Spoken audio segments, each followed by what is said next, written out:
In this video, we discuss Alfred Lord Tennyson and a few of his works. Lord Tennyson was the most representative poet of the Victorian period. He dominated Victorian poetry like a colossus, like a gigantic statue. He was poet laureate after the death of Wordsworth. Wordsworth died in the year 1850 and Tennyson became laureate in the year. And his famous elegy in memoriam was hailed as the greatest poem of the century.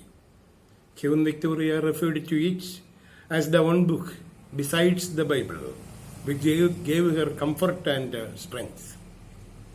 Tennyson was born in Somersby, Lincolnshire.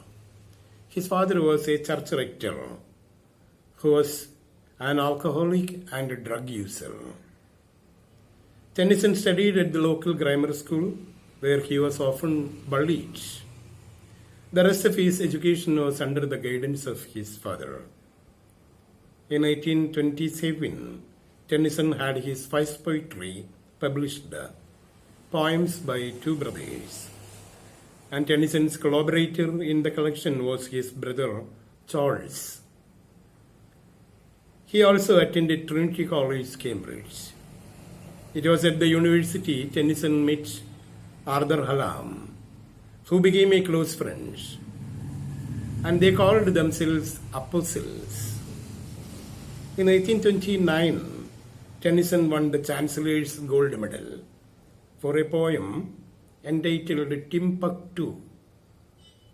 The poem was a reworking of his earlier poem Armageddon, which he wrote when he was only 15. It offers a vision of the distant future of mankind in outer space. The poem is set in an imaginary city in Africa where the people are guided by reason and science. In 1830, Tennyson produced a collection of poems entitled Poems Chiefly Lyrical. It contained poems like Mariana, The Kraken, Lady Clary de Very. Kraken actually speaks about a gigantic and mythic creature living at the bottom of the ocean. And Mariana is based on the character in Shakespeare's play Measure for Measure. The woman is presented as waiting for the return of her lover. And Lady Clary Very de Very. So it is a poem about a virtuous lady in a family of aristocrats. In 1832, Tennyson's father died and Tennyson had to leave the college without a degree. In 1833, he published another volume of poetry, Poems by Alfred Tennyson. It contained poems like The Lady of Shalott. This poem is based on the Arthurian legend depicting a tragic love. The Lady of Shalott is cursed to remain in a tower in an island beside a river flowing to Camelot. She is not permitted to look out of the window. A large mirror placed in her chamber reflects the outside world. She is always found weaving a tapestry with mysterious designs. Suddenly she finds her lover, Sir Lancelot, riding on his horse down the river Camelot. The lady could not resist her temptation and she looks out through the window. The curse becomes fulfilled and her tapestry begins to unravel and the mirror cracks. She tries to escape in a boat, but the curse entangles her and she becomes dead. And her dead body is brought near the shore. Lancelot also reaches the place.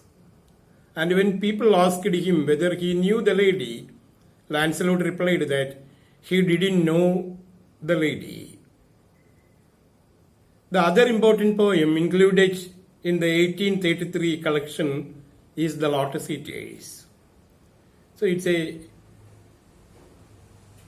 very important poem, and we need to have a detailed discussion of this poem, The Lotus Eaters. The Lotus Eaters appeared in the 1833 collection of poems entitled Poems by Alfred Tennyson. And when we get into the poem, we find that when the Trojan War was over, Ulysses and his mariners set out on their return journey by sea. On the way, they landed on a strange island where a fruit called lotus grew in profusion, in abundance. This fruit had a mysterious property. It produced lethargy, laziness, and an aversion to work in any person who eats it. The companions of Ulysses eat this fruit, and at once they come under its influence. Suddenly a feeling of sloth and drowsiness come upon them, and they lost all desire to return to their native island Ithaca. Under the influence of the fruit, they are found singing a song in chorus.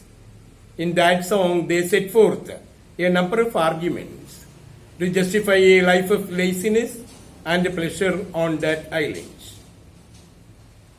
The first argument put forward by them is that the island is a very charming place.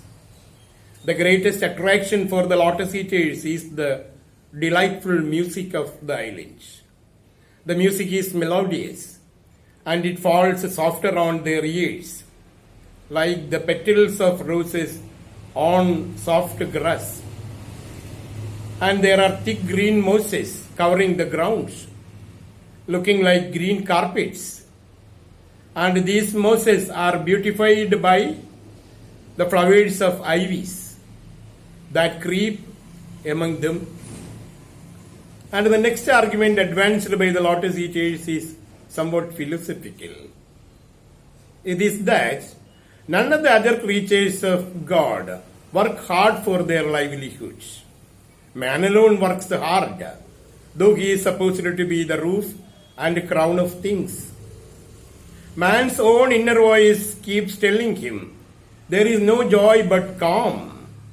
But man does not listen to the voice of his own instincts. In order to illustrate this argument, the lotus eaters point out the example of the leaf, the flower, and the fruits in nature. The leaves, flowers, and fruits do not do any work to get their food. Everything is provided for them by nature. So the lotus eaters ask, why should man alone work when every other creature in the world leads a careless life of ease and pleasure? And next, the lotus eaters bring forward another philosophical argument, which is perhaps the strongest of all their arguments. Life is uncertain, and we do not know when death will come to us. It is foolish to work hard if we are not sure that we will live to enjoy the fruits of our work. And the lotus eaters ask, death is the end of life, or why should life all labor be? Death is the end of life. Why should life all labor be? What is the use of working hard if death may come at any moment and prevent us from enjoying the fruit of our hard work? Here the lotus eaters are advancing the argument of the hedonists, whose motto is, eat, drink, and be merry, for tomorrow we may die. The next argument of the lotus eaters is derived from the pleasure available on the island. It's a pleasure for them to lie on a beach and watch the slow-moving rivers and the waves bringing lines of white foam to the shore. The lotus grows in abundance, and so they need not work for their food. They can lie on soft beds of amaranth and fully enjoy the charming sights of the island. It is true that they love their wives and children, yet they are afraid of returning home because they have changed beyond recognition. If they go home now, they might not be recognized by their relatives. Their sons must not have become masters of their properties. They must have now become the masters of their properties, and they would not like to be disposed now. Again, the lotus eaters imagine that there must be confusion and trouble in their islands. If they go there now, they will only be adding to the trouble and the confusion. And the next and the last argument of the lotus eaters is that the gods themselves lead an indolent and careless life.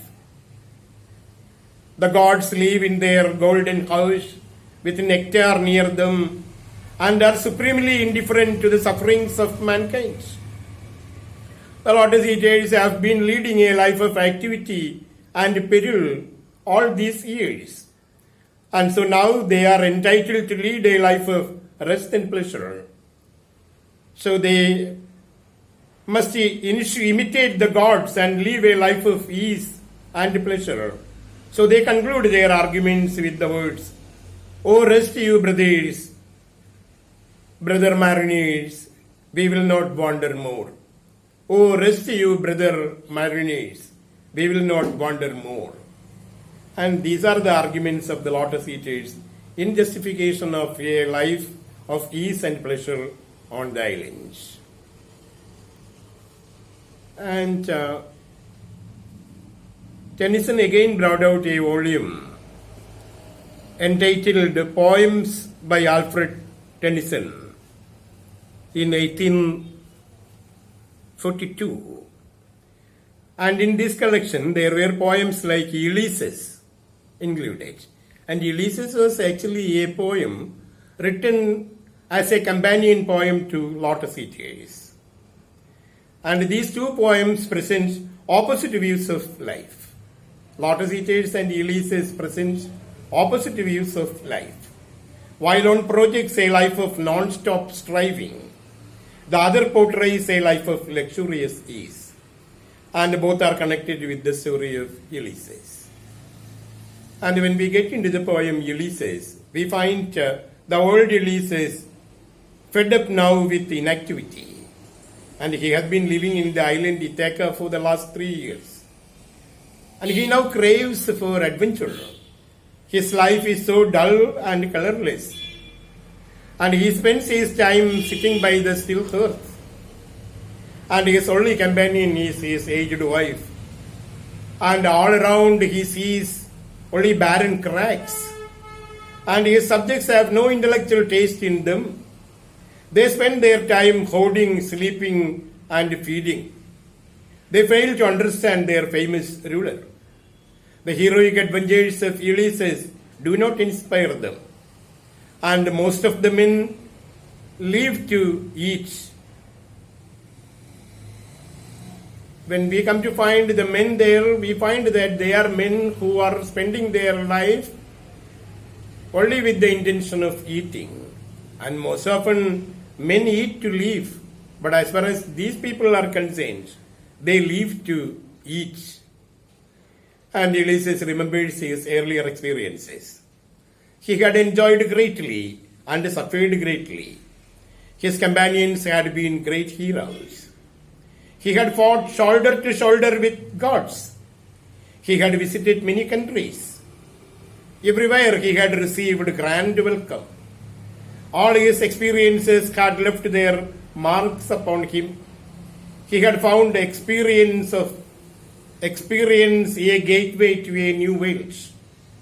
The one lesson he had learned was that one should never rest. Resting led to resting.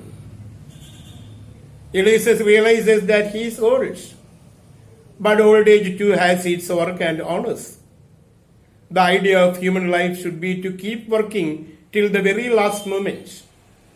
Often great deeds are achieved at the last moment or the moment just before death. Ulysses now refers to his son Telemachus. The two are so different, but each is great in his own way. Ulysses is an idealist and an adventurer, and Telemachus is a very practical youth. He is the right man to rule over a set of savages. He can civilize them step by step. He never fails in his duties. The household gods get their due adoration from him. But he inhabits a small private world. The thirst for knowledge is unknown to him. Thus he is not at all a chip of the old block. As Ulysses comments, he works his work, I mine.